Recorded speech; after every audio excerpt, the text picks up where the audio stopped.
et ils n'ont pas eu le temps de débattre. Bonsoir, ici La Nuit Raconte. Merci à ceux qui soutiennent la chaîne en laissant un like et en s'abonnant. Profitez bien de l'histoire d'aujourd'hui. Le camp adverse approchait, et cette fois ce n'était plus une reconnaissance. C'était une reprise en main. Ils entendaient les voix avant de distinguer les silhouettes, des ordres brefs, des déplacements coordonnés, et le bruit sec des caisses qu'on traîne sur la glace. L'ingénieur a pris une décision immédiate.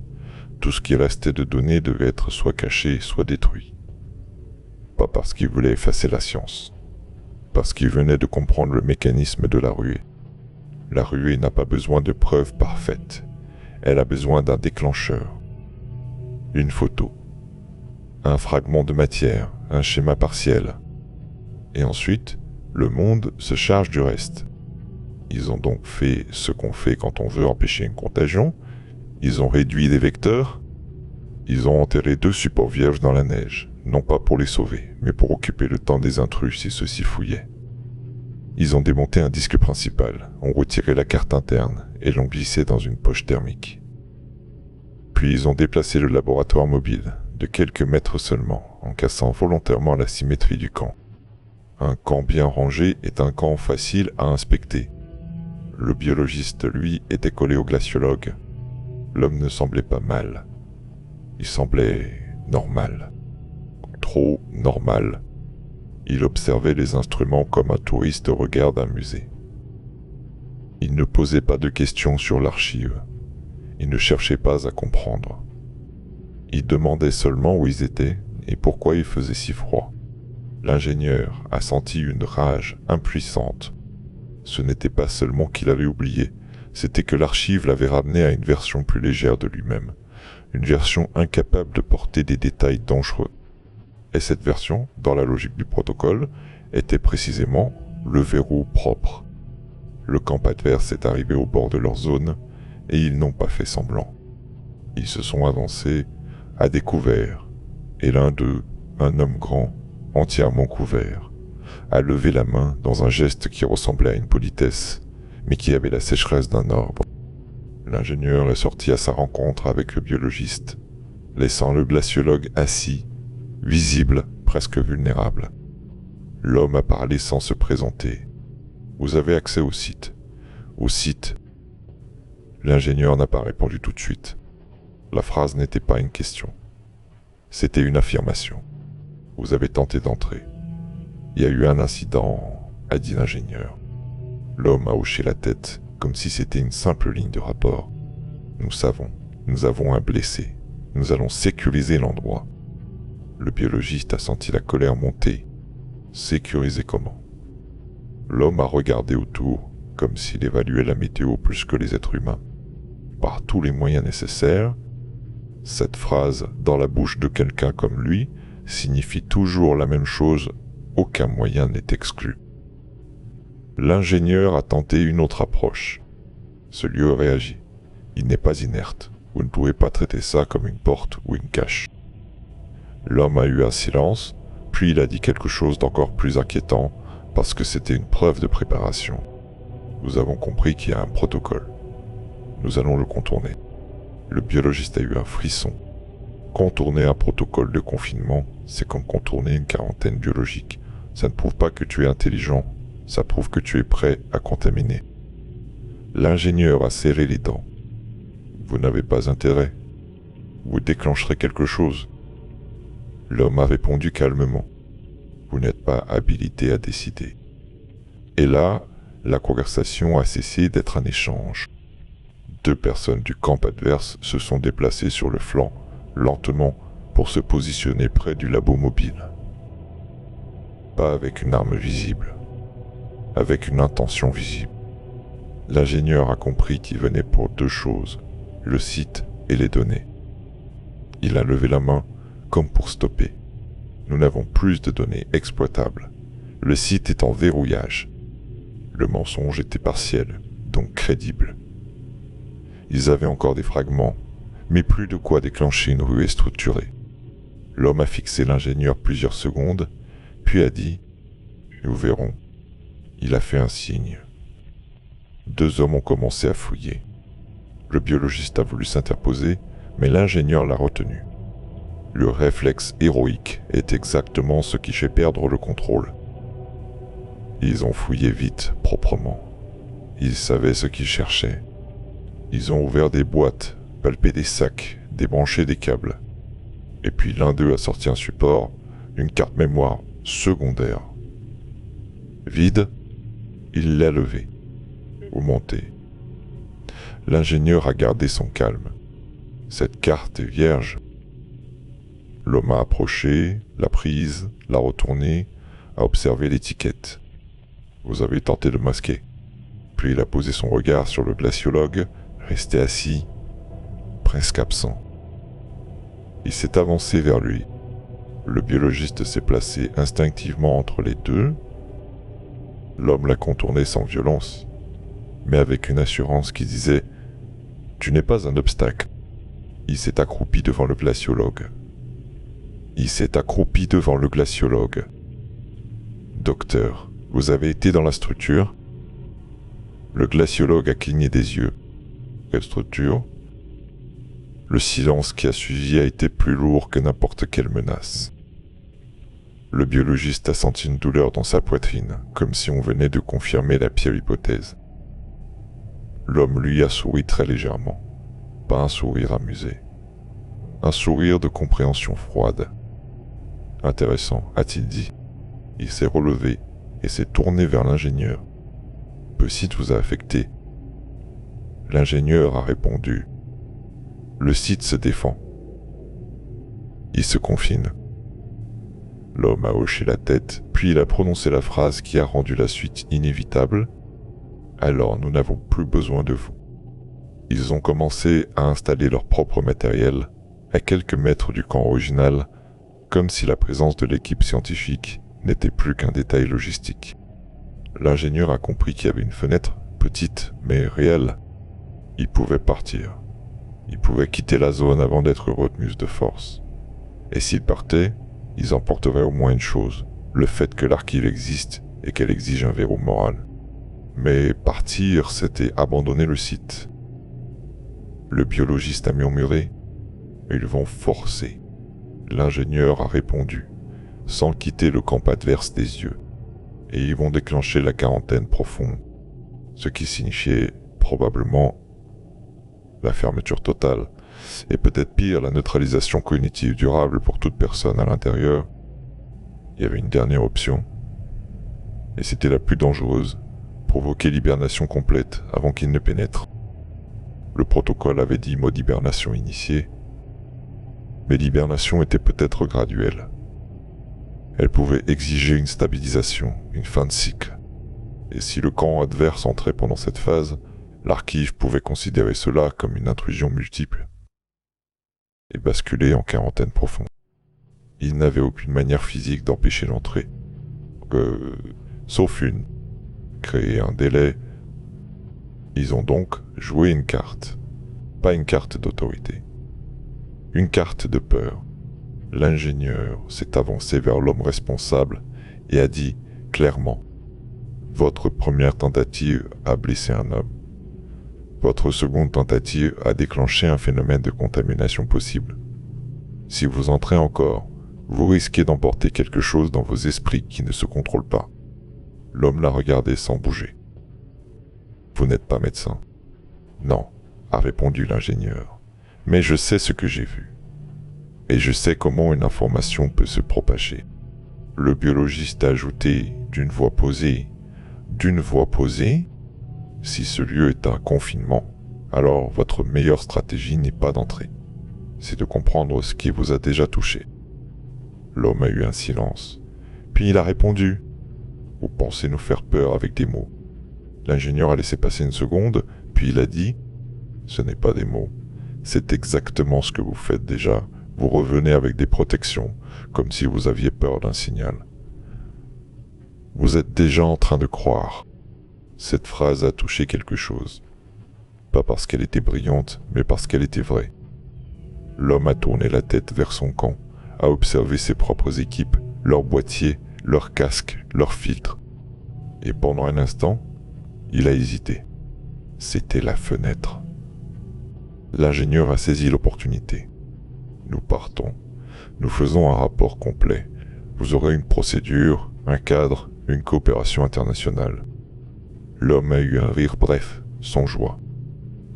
Vous croyez encore à ça? Puis il s'est penché et a dit, assez bas pour que seul l'ingénieur entende. Vous ne ferez aucun rapport. Si vous tentez, vous serez discrédité. Et si vous insistez, vous disparaîtrez administrativement. Cette phrase n'avait pas besoin d'être explicitement violente. Elle décrivait un monde où l'effacement se fait sans sang. Le biologiste, qui n'avait pas entendu, a demandé « Qu'est-ce qu'il a dit ?» L'ingénieur a secoué la tête. Rien d'utile. Le camp adverse a repris son activité. Le responsable a levé la main. Déploiement. Troisième tentative dans 10 minutes. Tu vois, il n'avait plus qu'une chose à faire, se retirer et espérer que l'hibernation soit déjà assez avancée pour rendre l'accès impossible. Ils ont pillé leur camp en vitesse. Le biologiste soutenait le glaciologue, qui semblait docile, perdu. L'ingénieur a gardé dans sa poche le dernier support qu'il n'avait pas offert à l'archive, une microcarte contenant uniquement la traduction du protocole, sans schéma. Une preuve morale, pas une arme technique. Ils se sont éloignés vers une zone de repli, en gardant l'archive hors de vue direct. Derrière eux, la troisième tentative a commencé. Ils ont entendu, de loin, les impulsions, plus fortes, plus longues. Puis ils ont entendu un son qu'ils n'avaient jamais entendu avant. Un silence, oui, mais un silence qui tombe. Un silence qui engloutit le paysage. Même à distance, le vent semblait moins audible, comme si l'air devenait plus lourd. Le biologiste a regardé son capteur. Son rythme cardiaque venait de chuter brutalement, alors qu'il marchait. Il s'est arrêté. Quelque chose vient de se passer. L'ingénieur a consulté son enregistreur de chant. Le spectre s'était aplati, comme si une large bande de fréquences venait d'être absorbée. Le glaciologue, lui, a dit d'une voix neutre. Ils ont réveillé le verrou. Ils se sont figés, parce que, pour la première fois, le glaciologue semblait dire quelque chose qui avait du sens, comme s'il avait accès à une intuition sans accès aux détails. Le biologiste a chuchoté. « Tu te souviens ?» Le glaciologue a cligné des yeux. Je ne sais pas. Je sais juste qu'ils vont être arrêtés. » L'ingénieur a compris ce que cela signifiait. Le verrou propre n'avait pas seulement affecté la mémoire. Il avait peut-être laissé au porteur une capacité, reconnaître les états du système. Savoir quand c'est dangereux. Le porteur sera assez pour protéger. Ils ont entendu des cris, très loin. Puis plus rien, puis plus rien, plus aucun rotor, plus aucun ordre. Le corps adverse venait de disparaître du paysage sonore, comme si un couvercle s'était refermé sur eux. Ils ont attendu 30 minutes avant d'oser revenir à distance d'observation.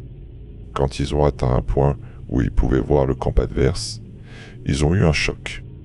Le camp était là. Les tentes, les caisses, les antennes. Mais les gens étaient assis, pas allongés comme des morts. Assis ou debout, immobiles, comme figés dans une hésitation. Un homme se tenait au bord du couloir, à genoux, les mains sur les tempes. Un autre était debout, regardant le sol sans bouger. Deux autres tentaient de se parler, mais leurs lèvres remuaient sans qu'aucun son n'en sorte. Le biologiste a levé sa jumelle. Il a vu les yeux. Ce n'étaient pas des yeux vides, c'étaient des yeux saturés, comme si leur cerveau était coincé dans une boucle. L'ingénieur a murmuré « glacé », quarantaine profonde. Le glaciologue a hoché la tête, très lentement. Ils ont forcé. La sortie n'est plus garantie. Le biologiste a eu un réflexe humain. On doit aider. L'ingénieur l'a attrapé. Non, si tu t'approches, tu deviens un vecteur. Tu ne sais pas ce qu'ils ont pris là-dedans. Et cette phrase a eu un goût horrible parce qu'elle ressemblait à un raisonnement inhumain. Mais elle était cohérente avec la logique de l'archive. Confinement, contamination, vecteur. Ils ont observé encore. Ils ont observé encore. Au bout d'un moment, un homme du camp adverse a commencé à marcher dans une direction absurde, tout droit vers une zone de glace instable. Deux autres l'ont suivi, comme hypnotisés. Il ne semblait pas fuir. Il semblait répondre à un appel intérieur. Le biologiste a compris, et il a senti une panique froide. Ce lieu ne les a pas seulement stoppés. Il les guide. L'ingénieur a répondu, ou il les purge, en les éloignant, en brisant leur capacité d'organisation. Le glaciologue, soudain, a prononcé une phrase qui semblait venir d'ailleurs. Ceux qui prennent ne sortent pas entiers. Ils ont reculé. Ils ont décidé de quitter la zone au plus vite avant que le camp adverse ne réagisse de manière imprévisible, avant qu'une autre équipe ne vienne, avant que les autorités ne verrouillent le périmètre. Ils ont rejoint leur point d'extraction prévu, une zone où un appareil devait venir les récupérer officiellement. Mais l'appareil n'est jamais venu. À la place, un message est arrivé. C'est évacuation annulée. Restez sur place. Attendez. Le biologiste a regardé l'ingénieur. Il nous piège. Il nous piège. L'ingénieur a senti une colère froide. Ils veulent que nous restions jusqu'à ce qu'ils aient décidé quoi faire de nous. Et là, l'équipe a compris qu'elle venait d'entrer dans le dernier cercle d'une découverte dangereuse, celui où le danger n'est plus l'archive, mais les humains autour. Ils ont pris une décision radicale. Partir par leurs propres moyens. Ils avaient des motoneiges. Ils avaient assez de carburant pour rejoindre une station secondaire. Pas confortable, mais possible. Ils ont chargé le strict nécessaire, ont abandonné le reste. Ils sont partis avant l'aube, dans la lumière plate. Pendant des heures, ils n'ont pas parlé. Le biologiste surveillait le glaciologue, comme on surveille un patient après une opération. L'homme semblait stable, mais parfois, il disait des phrases étranges, des fragments qui n'avaient pas de contexte. Le noir n'est pas une couleur, ce n'est pas enterré, c'est aligné. L'oubli est une fonction. Des phrases qui ressemblaient à des morceaux de manuel. Sans le manuel, au bout de 2 jours, ils ont atteint une station secondaire, suffisamment équipée pour envoyer un message sur un canal civil. L'ingénieur a envoyé une alerte simple, sans mentionner l'archive, sans mot déclencheur. Incident de mission. Besoin d'extraction d'urgence. Risque de sécurité. Il n'a pas signé avec son organisme. Il a signé avec une identité de terrain. 1 heure plus tard, une réponse est arrivée. Pas d'un organisme scientifique. D'une entité qu'il ne connaissait pas. Reçu, ne communiquait plus. Une appareil l'arrive. Le biologiste a blêmi. Ça veut dire qu'ils nous ont déjà retrouvés? L'ingénieur a compris. Ils ne veulent pas nous sauver. Ils veulent nous récupérer. Et c'est là que le récit aurait dû s'arrêter. Parce que dans la réalité, c'est souvent comme ça. On disparaît dans des procédures, dans des accords, dans des raisons de sécurité. Sauf qu'il y avait un détail. Le glaciologue, le porteur s'est levé et a dit calmement « Je peux vous dire une chose. » Le biologiste s'est approché. 3. Le glaciologue a regardé l'ingénieur, puis le biologiste, puis il a dit une phrase qui n'avait pas l'air d'un souvenir, mais d'une certitude implantée. L'archive n'a pas été construite pour cacher notre passé. Elle a été construite pour empêcher notre futur. Silence. Silence. L'ingénieur a demandé « Qu'est-ce que ça veut dire ?» Le glaciologue a cligné des yeux, comme si la phrase venait avec une image qu'il ne pouvait pas montrer. Ça veut dire que ce qu'ils ont scellé, ce n'est pas une invention, ce n'est pas une civilisation. C'est un mécanisme. C'est un mécanisme qui revient, Beau. Le biologiste a senti son estomac se nouer. Quel mécanisme? Quel mécanisme? Le glaciologue a répondu, très lentement. La capacité de l'humanité à répéter les mêmes erreurs à chaque fois qu'elle atteint un seuil. L'ingénieur a insisté. Quel seuil? Le glaciologue a fermé les yeux, puis il a dit la phrase la plus froide de tout le récit. Le seuil où une idée devient une arme de masse. Il ne pouvait pas donner de schéma. Il ne pouvait pas réciter des pages. Mais il pouvait donner l'intuition centrale parce que c'était assez pour protéger.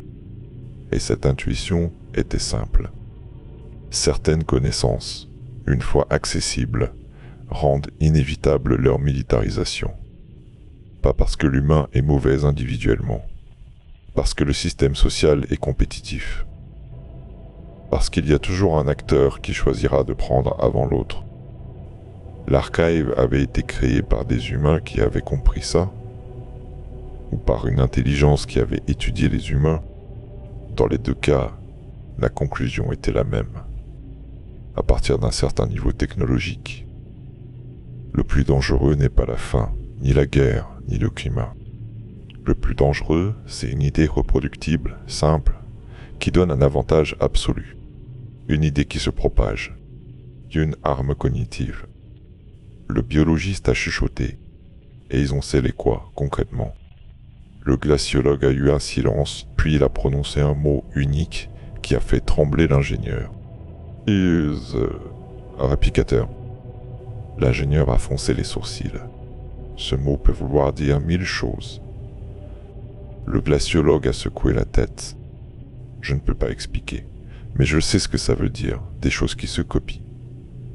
Des choses qu'on ne peut plus arrêter une fois lancées. Le biologiste a senti le vertige. A senti le vertige. Nanotechnologie? Bio? Aya? Le glaciologue a répondu « Oui ». Puis il a ajouté comme une phrase finale « Et la raison pour laquelle c'est sous la glace, c'est que la glace n'était pas seulement une cache, c'était un délai. Un délai pour que l'humanité apprenne la retenue. » L'ingénieur a compris la chute logique, et ça l'a glacé. Et la glace fond. Le glaciologue a hoché la tête. Le délai s'achève. À ce moment-là, le bruit d'un avion a traversé le ciel. Pas un appareil civil. Plus lourd, plus bas. Ils sont sortis. Ils ont vu l'appareil descendre, se poser à distance. Et ils ont compris qu'ils ne choisissaient plus rien. Deux hommes sont venus à leur rencontre. Sans logo, sans présentation. Ils ont regardé l'ingénieur et ont dit « Vous venez avec nous ». Le biologiste a demandé « Où ?» La réponse a été une phrase qui résume parfaitement le monde moderne, dans un endroit où vous ne pourrez pas répéter. Cette phrase était un écho monstrueux du protocole d'Obsidian. Limiter la capacité de répétition. Sauf que là, ce n'était plus un verrou éthique. C'était un verrou humain. Ils ont été conduits vers l'appareil. Le glaciologue, en montant, s'est arrêté une seconde et a regardé l'horizon, comme si son regard cherchait le Groenland, la glace, la bande verticale, le noir.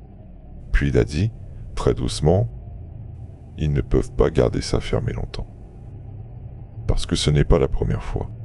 L'ingénieur s'est retourné. « Qu'est-ce que tu veux dire, pas la première fois ?» Touché.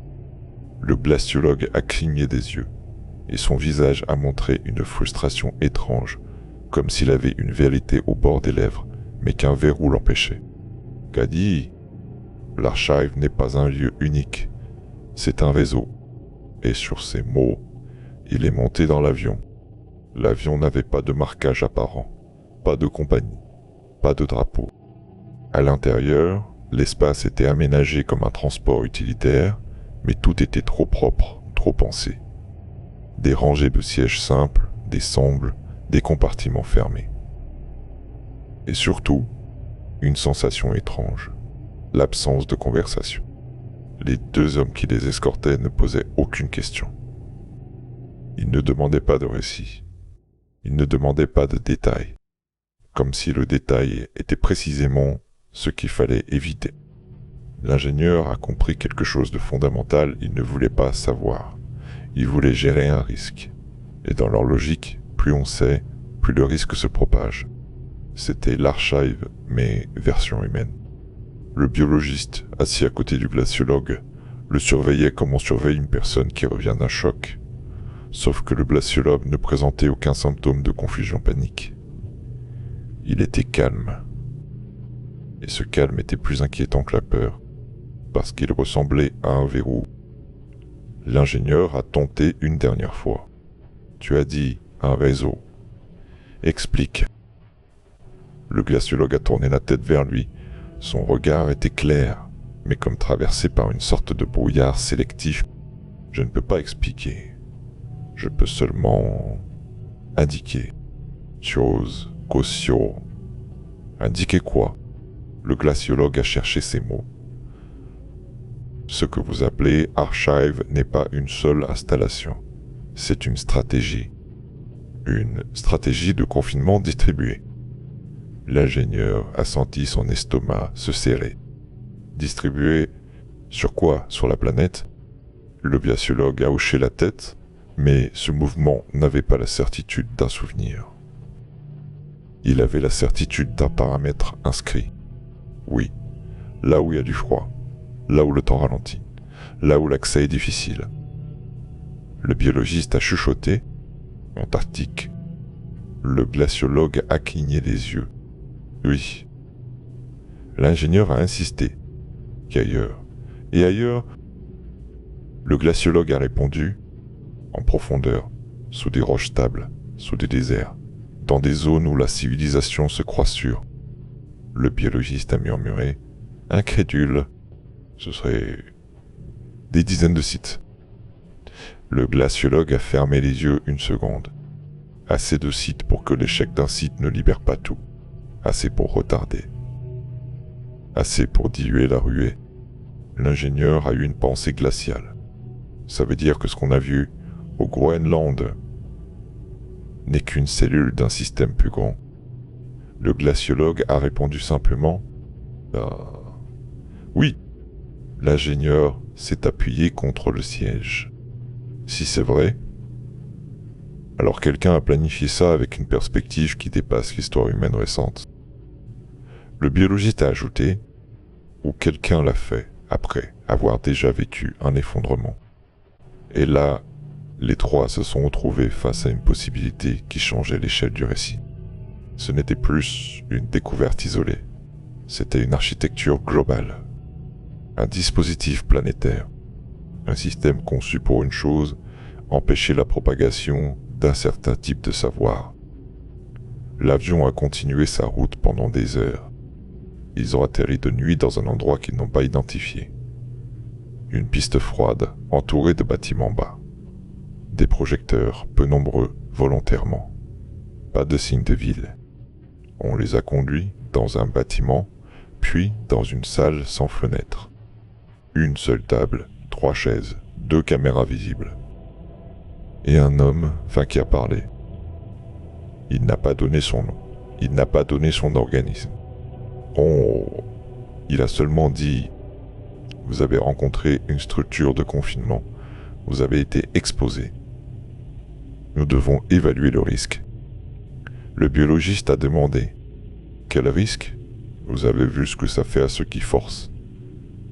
Ils ne ressortent pas entiers. » L'homme a répondu calmement. « Le risque, ce n'est pas ce que vous avez vu. Le risque, c'est ce que vous pourriez répéter. » L'ingénieur a demandé « Vous savez donc que ce lieu existe ?» L'homme a eu un silence, puis il a dit une phrase qui, en un seul mouvement, a rendu tout plus sombre. « Nous savons que certains lieux existent, nous ne savons pas tous lesquels. » Le biologiste a senti le sol se dérober. « Donc ils sont inconnus, même pour vous. » L'homme a hoché la tête. « C'est le principe d'un confinement distribué. Personne ne doit avoir la carte complète, parce que la carte complète est en elle-même une arme. » L'ingénieur a compris à quel point ce système était paranoïaque, et donc à quel point ce qu'il contenait devait être dangereux. L'homme a posé sur la table un dossier fin, sans logo, juste un code. Il a dit « Ce que vous appelez archive d'Obsidian est une appellation non officielle. Mais l'idée d'un protocole d'Obsidian existe dans d'autres sources. » Le biologiste a demandé « Quelle source ?» L'homme a répondu « Des incidents. » Des incidents? Le mot incident a fait plus froid que n'importe quel terme technique. Yo. Au cours du dernier siècle, il y a eu des événements. Des expéditions qui disparaissent. Des équipes qui reviennent incohérentes. Des sites qui se ferment. Des gens qui deviennent incapables d'expliquer ce qu'ils ont vu. Tout en restant convaincus d'avoir vu quelque chose d'infiniment important. L'ingénieur a demandé « Et vous avez conclu que c'était la même chose ?» L'homme a répondu « Nous avons conclu qu'il existait un motif, toujours les mêmes mots, dans les récits fragmentaires, confinement, contagion, répétition, renonciation. » Le biologiste a senti une sueur froide. Et donc, quand la glace fond, quand des zones deviennent accessibles, le motif se réactive. L'homme a hoché la tête. Exactement. L'ingénieur a pris une respiration. Pourquoi maintenant? Pourquoi nous? L'homme a répondu « Parce que les conditions changent, parce que l'Arctique change, parce que l'Antarctique change, parce que des zones qui étaient hors du temps reviennent dans le temps humain. » Puis il a ajouté, en regardant le glaciologue, « Et parce que vous avez un porteur. » Et parce que vous avez un porteur. Le glaciologue a levé les yeux. Porteur de quoi? L'homme a répondu avec une douceur étrange. Porteur du verrou. Le glaciologue a eu un léger tremblement dans les doigts, presque imperceptible. L'homme a ouvert le dossier et a montré une page remplie de schémas très simples, pas des schémas techniques, des schémas conceptuels. Des cercles, des flèches, des boucles. Il a expliqué comme on expliquait un protocole médical. Imaginez une idée dangereuse. Une idée qui, une fois comprise, rend possible la reproduction d'un mécanisme catastrophique. Si cette idée se diffuse, elle devient inévitablement une arme. Même si 99% des humains la rejetteraient, 1% suffirait. Le biologiste a murmuré « comme une pandémie ». Rollet a répondu « exactement, une pandémie cognitive ». L'ingénieur a demandé « et l'archive est un vaccin ?» L'homme a secoué la tête. « Non, un vaccin te protège en te donnant une version contrôlée du danger. L'archive fait l'inverse. Elle t'empêche de porter la version complète à l'extérieur. Le biologiste a compris. Elle coupe la transmission. » L'homme a hoché la tête. Elle rend la rue improductive. Elle transforme l'intrusion en confusion. Elle transforme la convoitise en incapacité. Et quand la pression devient trop forte, elle active la quarantaine profonde. L'ingénieur a demandé, d'une voix basse, « Quarantaine profonde, ça veut dire quoi ?» Exactement. L'homme a eu un silence plus long. Puis il a dit, « Nous ne sommes pas certains, mais nous suspectons qu'en quarantaine profonde, le système privilégie la stabilité au détriment des individus. La structure se ferme. Les intrus deviennent des variables secondaires. » Le biologiste a senti son cœur se serrer. Ils sont sacrifiés. L'homme n'a pas contredit. Il a seulement ajouté « C'est pour ça que nous essayons d'éviter la ruée. » L'ingénieur a eu une montée de colère. Vous n'avez pas évité la ruée. Vous l'avez créée. Vous aviez des gens sur place. L'homme a répondu calmement. Nous n'avons pas envoyé ces équipes. Et c'est là le problème. Plus le monde devient instable, plus des acteurs apparaissent. Étatiques, privés, hybrides, plus la convoitise augmente. L'ingénieur a compris l'implication. Ce n'était pas un gouvernement unique qui contrôlait tout. C'était un chaos de factions, chacune cherchant un avantage. L'homme a refermé le dossier. Vous avez deux options. Vous restez sous notre contrôle, ou vous disparaissez du système public. Le biologiste a demandé « Et si on refuse ?» L'homme a répondu « Alors vous deviendrez un incident. » Le mot est tombé comme une lame. L'ingénieur a gardé son calme parce qu'il savait que c'était précisément l'exercice, poussé à la panique pour justifier l'enfermement. Il a demandé « Pourquoi nous dire tout ça ? Pourquoi nous dire tout ça ?» L'homme a répondu « Parce que vous avez vu le protocole et parce que vous avez compris quelque chose que beaucoup refusent de comprendre, le danger et la propagation. » Le biologiste a demandé « Et le réseau ?» L'homme a regardé le glaciologue. « Votre porteur a raison. Ce n'est pas un site, c'est une stratégie. » Puis il a ajouté « Et nous avons un problème. Nous commençons à détecter des signes d'activité sur d'autres zones. » L'ingénieur a senti son sang se glacer. Quels signes? Probons, des anomalies de spectre, des microséismes réguliers, des signatures radar incohérentes et des expéditions non autorisées qui s'en approchent. Le biologiste a murmuré « Donc ça recommence ailleurs ». L'homme a hoché la tête. Et c'est pour ça que nous avons besoin de comprendre comment vous avez obtenu un verrou propre. Parce que si nous pouvons provoquer des verrous propres sur d'autres sites avant que les ruées les atteignent, nous pouvons éviter des quarantaines profondes. L'ingénieur a compris la cruauté du problème. Pour protéger le monde, il fallait reproduire un protocole de renonciation. Mais reproduire un protocole, c'était déjà jouer avec la contagion. Le biologiste a demandé « Et si le verrou propre exige toujours un porteur ?» L'homme a eu un silence. « Alors il faudra des porteurs. Alors il faudra des porteurs. » Le mot porteur, au pluriel, a fait froid dans la pièce. Des gens qui acceptent de perdre une partie de leur capacité à transmettre. Des gens qui acceptent de devenir des barrières vivantes. L'ingénieur a compris ce que l'archive avait fait. Elle avait externalisé la sécurité sur la psychologie humaine. Elle avait créé un prix. Et ce prix rendait la diffusion massive. Impossible. Mais si les organisations commençaient à recruter des porteurs, alors le protocole pouvait être détourné. On pouvait créer des porteurs comme on crée des soldats. Et là, la logique de protection pouvait devenir une logique de contrôle. Le biologiste a chuchoté. On retombe dans le même mécanisme. L'idée devient une arme. Dieu. L'homme a répondu que nous le savons. Nous le savons. L'ingénieur a demandé alors pourquoi continuez-vous? L'homme a regardé l'ingénieur avec une fatigue froide. Parce que l'alternative est pire. L'alternative, c'est une ruée globale et des quarantaines profondes partout. Des zones du monde qui deviennent mentalement toxiques. Des groupes humains entiers désorganisés, incapables de coopération. Et potentiellement une diffusion partielle de ce que l'archive essaye de contenir. Le biologiste a demandé, presque en chuchotant, « Et qu'est-ce qu'elle contient au fond ?» L'homme a eu un silence. Puis il a dit, « Nous avons des hypothèses. Nous pensons qu'il existe une classe de connaissances qui franchit un seuil.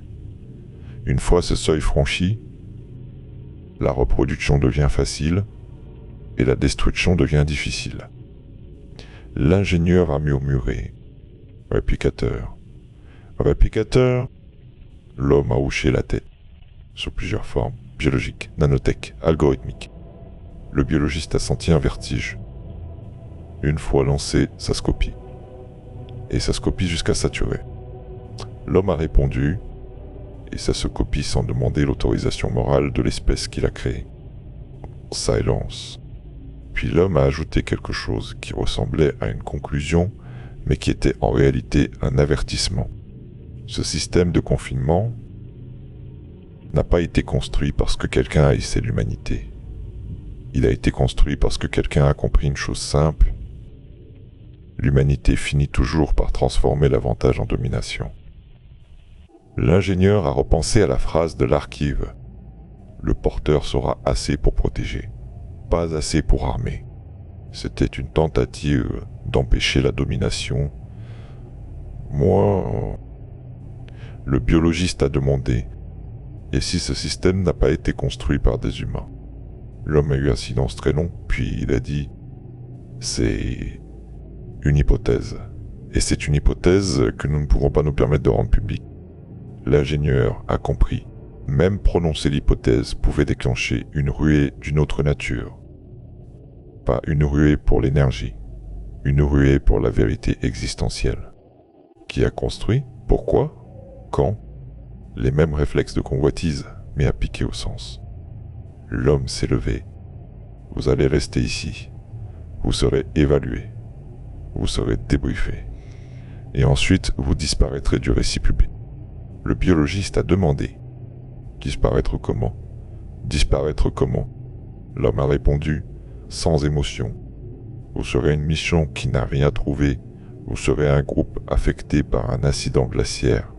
Vos données seront incohérentes. Votre crédibilité sera neutralisée. L'ingénieur a senti une rage froide. Ouin. Et l'archive? L'homme a répondu, l'archive est en hibernation. Nous allons maintenir un périmètre. Et nous espérons que la glace gagnera du temps. L'ingénieur a presque ri, mais sans joie. La glace ne gagne plus du temps. Plus juste. L'homme l'a regardé. Nous le savons. Nous le savons. Ils les ont conduits dans des chambres séparées, pas des cellules, des chambres propres, trop propres. La nuit, l'ingénieur n'a pas dormi. Il a repensé à tout. La bande verticale, les arcs, le texte, la renonciation, les intrus figés. Et surtout, il a repensé à la phrase la plus courte, la plus tranchante. L'oubli est une fonction. L'oubli est une fonction. Si l'oubli est une fonction, alors ce système n'est pas seulement une archive. C'est une machine à gérer la mémoire humaine. Et une machine à gérer la mémoire humaine peut gérer l'histoire. Au matin, on l'a emmené dans une pièce de débriefing. On lui a posé des questions simples, puis des questions plus étranges. Quel symbole avez-vous vu? Qu'avez-vous ressenti? Avez-vous eu des rêves? Avez-vous eu des pensées intrusives? L'ingénieur a compris, il cherchait des signes de contamination cognitive. Comme on cherche des symptômes. Il a répondu prudemment. Puis, au milieu du débriefing, un écran s'est allumé sur le mur. On lui a montré une image satellite, pas du Groenland. Un autre endroit. Une zone blanche immense. L'Antarctique. Un cercle rouge. Et une phrase prononcée par l'homme responsable. Hors champ. Nous avons une nouvelle anomalie. Et cette fois, nous avons un problème de temps. L'ingénieur a demandé « Quel problème? Quel problème ?» La réponse a été simple. Une équipe privée est déjà en route. Et là, tout le récit s'est refermé sur lui-même. La fente au Groenland n'était pas l'événement. C'était le début visible d'un mécanisme global. La disparition progressive des verrous naturels qui maintenaient ces lieux hors de portée. Quand le monde réchauffe, quand la glace recule, quand les technologies de détection se démocratisent, ces confinements deviennent accessibles. Et tout ce qui est accessible devient convoité. C'est la loi, c'est le mécanisme. Et c'est exactement ce que l'archive essayait d'empêcher. Merci d'avoir écouté mon histoire. Dites-moi en commentaire quel sujet vous souhaitez que l'on explore sur la chaîne. Abonnez-vous et à demain.